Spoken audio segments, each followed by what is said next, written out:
Ah.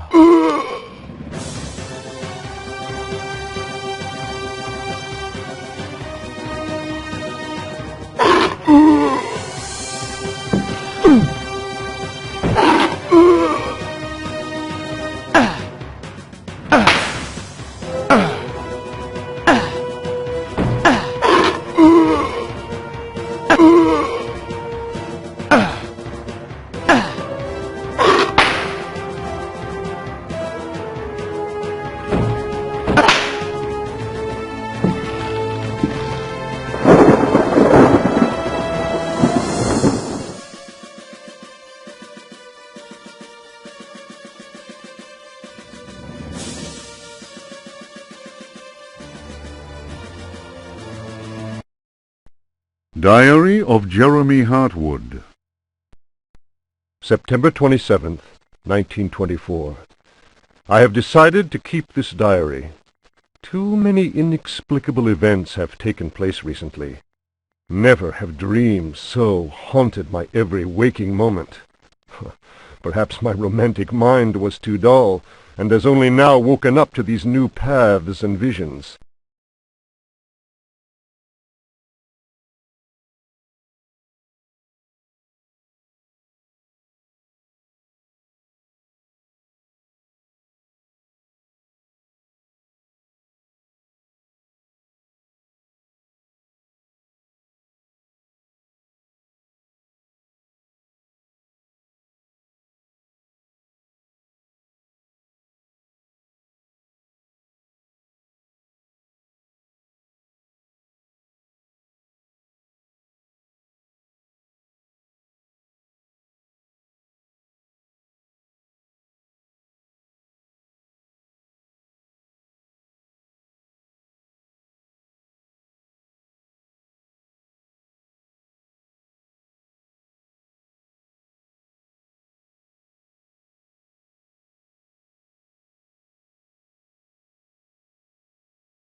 Some, seeing my recent paintings, may question my sanity.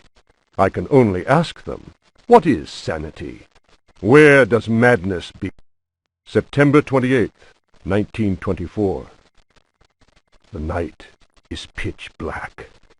I am again drenched in sweat. I was wandering in the dunes, among giant standing stones. They were arranged in a circle, and the wind whistled about them. I plunged my hand into the soil and felt that repulsive thing which was trying to catch me.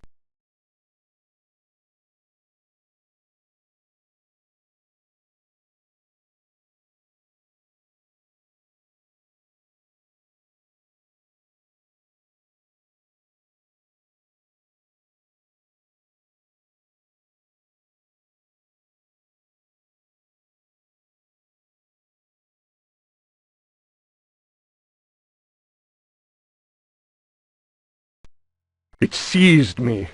I struggled to break free of its loathsome embrace and managed to tear my hand away. It was covered in sticky substance. I was gripping a knife. October 5th, 1924. The stone circle is a pentacle. Derceto's library is filled with books on the occult. I will study those books until I find some explanation for the dreams. The visions that haunt me must be connected to my discoveries. I shall have to undertake a profound exploration of my dreams.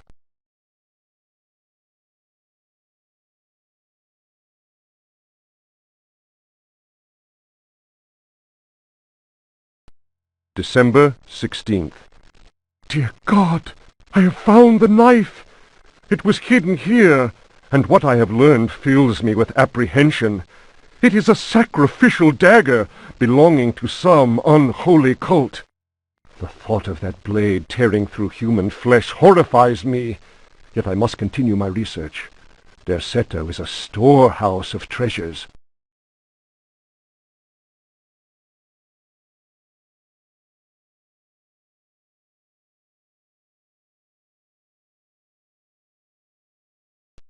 Was my father right after all? January 23rd. I spend all my days plunged in dusty books. The servants are convinced I am mad. At night, I awaken them with my screams. The dreams are draining what sanity I still have. I have tried staying awake, but in vain. My visions have changed. No doubt the influence of my father's research.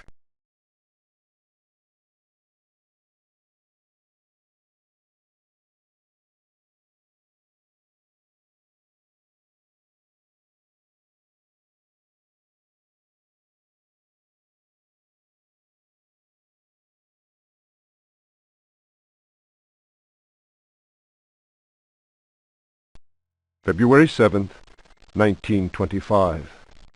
The Dark Man, that is what I call him, has revealed his true face to me.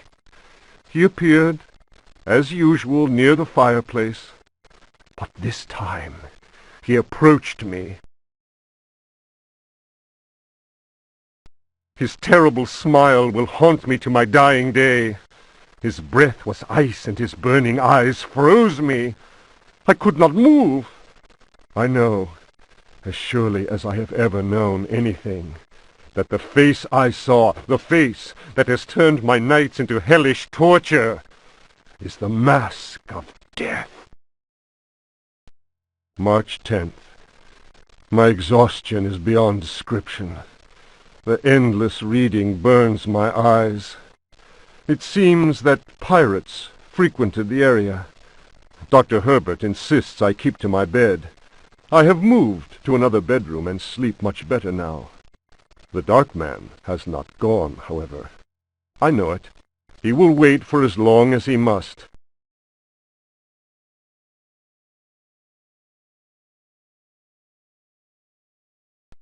Unless I, Jeremy Hartwood, can find a way to send him back to what... March 11th. My poor knowledge of Greek and Latin is a serious handicap to my reading. I have, nevertheless, made a great step forward. I drew the symbol on the floor. He can no longer go there. I want him to understand that I can do the same thing in my bedroom. I can imagine his rage and frustration. Only last night he found his way back into my dream. March 13th. The translation will seriously dent what money I have left. I cannot paint. My pictures are clearly the work of a lunatic. The collector Thornhill's embarrassed smile was proof of that. March 29th. He has come back. He found the door to my dreams. I am too weary to attempt any defense. I have no strength left to fight, and he knows it. He considers me dead already. Could I possibly...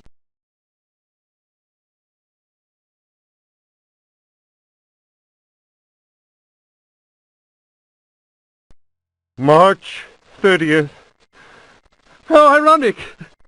The cave my father sought for so many years is here, beneath the house. Wait, the butler discovered a crack in the cellar wall. A breeze blows in through it, icy and repugnant.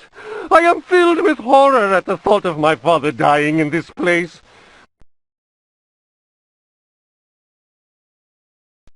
I will carry to my grave the vision of his face contorted in the agony of that fatal heart attack. His body was twisted. He had wept. His fingernails were torn and bloody from scrabbling at the floor. Dr. Gray concluded that death had been due to a heart attack. It was Waits, who some time later was informed that my poor father had in fact bitten off his tongue and choked on his own blood.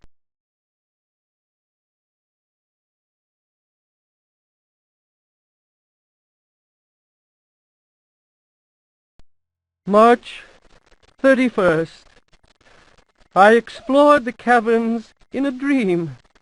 The dark man came with me. Strangely, I felt almost well. How can I describe what I saw? I realized that my death was of no interest to him. The dark man wants something else. He seeks a body. His avid servants are now free. I am the cause. It is almost funny. A curse is on Derceto. From the foundations to the very rooftop. I can no longer struggle, let alone eradicate the evil that grips the house. The end is very near. I can feel it. I have taken the decision to... May he who finds this diary pray for my soul.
Fragment of the myth of the gold.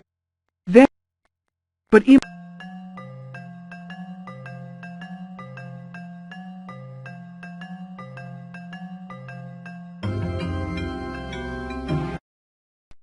A Brightness from Afar by Lord Boleskine, an account of his celebrated voyage to New England, 1824, Alistair Publications, came.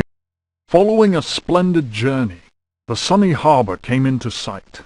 The locals were much impressed with one's arrival in their midst. One had time to sketch several of them and notice signs of degeneracy. Some children showed one their queer hands that would inspire uneasiness.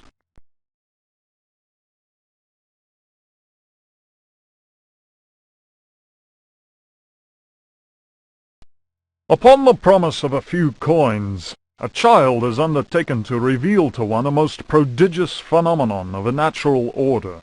One admits to being sceptical as to the prodigiousness of the marvel, whatever it may be. Indeed, one suspects it to be little more than an evening stroll to some charming wooden hut situated in the forest hereabouts. One will none the less go, for it is always well to submit to such local enthusiasms.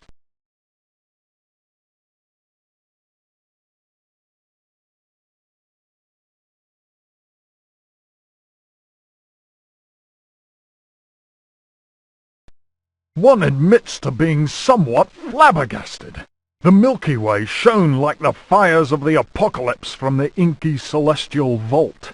Certain distant stars, normally invisible to the naked eye, were clearly visible, glittering indeed with a strange intensity. The heavy clouds that had settled above the village had no hold over that place.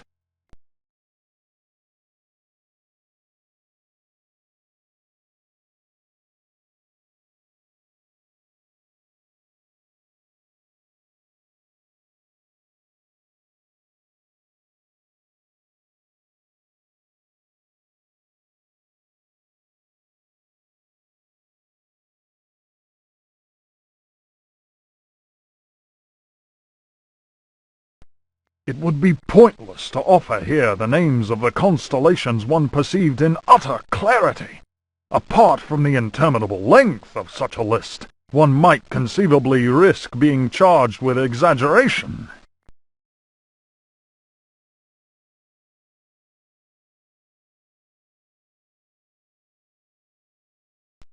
The cross cast its shadow on the ground.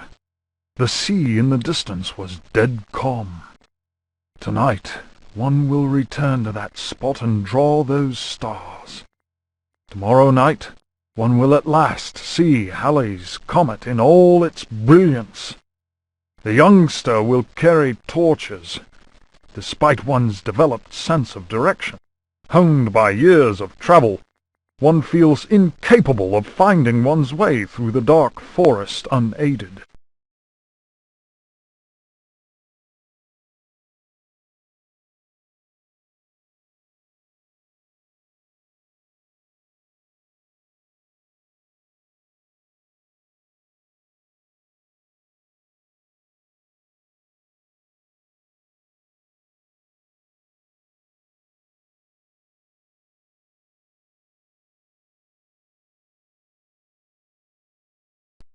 The drawings will, one is convinced, set light to the souls of men.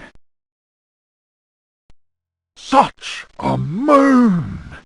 One lost count of the craters, so sharply was their definition.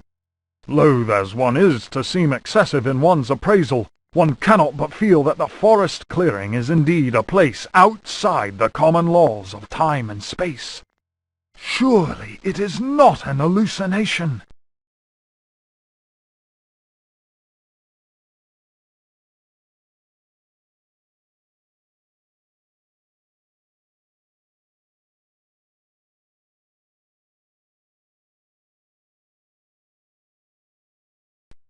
How strange to consider that idle conversation, some research in the British Museum, and a voyage to this backward village should culminate in so astounding a discovery.